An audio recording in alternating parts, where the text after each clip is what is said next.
Chairman আমাদের উপস্থিত আরো অভিভাবক সবাইকে উদ্দেশ্য করে বলছি, আসলে আজকে তেমন কোনো কিছু বলার নেই, তখন কয়েকটা কথা না বললেই না।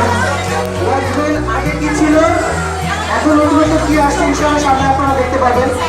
আমরা ডিজিটাল পদ্ধতিতে বেশ কতগুলো জিনিস এনেছি, সফটওয়্যার পদ্ধতিতে আপনি ঘরে বসে আপনার বাচ্চা কি করছে না করছে সব জানতে পারবেন। বাচ্চারা লেখাপড়া করছে কিনা, দুষ্কর্ম করছে কিনা আপনি সবসময় দেখতে পারবেন এই ঘরে থেকে, যদি আপনার ওয়াইফাই থাকে। আবার আমরা ইনশাআল্লাহ চেষ্টা করতেছি যে আর্টের একটা বিষয় নিয়ে আসছি, গানের বিষয় চলে আসছে, বাবার সাথে আমাদের সাথে একটা সম্পর্ক রয়েছে। আর আরেকটা নতুন একটা বিষয় নিয়ে আসছি যে আমরা বাচ্চাদেরকে কীভাবে ডেভেলপ করা যায় এবং সেটা ডিজিটাল পদ্ধতিতে চলে আসছে। তা আমরা চাবো আপনারা আমাদেরকে সহযোগিতা করবেন এবং আপনাদের সহযোগিতায় আমাদের সামনের দিকে এগিয়ে নিয়ে যাবে। ইনশাআল্লাহ প্রত্যেকে সহযোগিতা আশা করছি। ধন্যবাদ। আসসালামু আলাইকুম।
Thank you.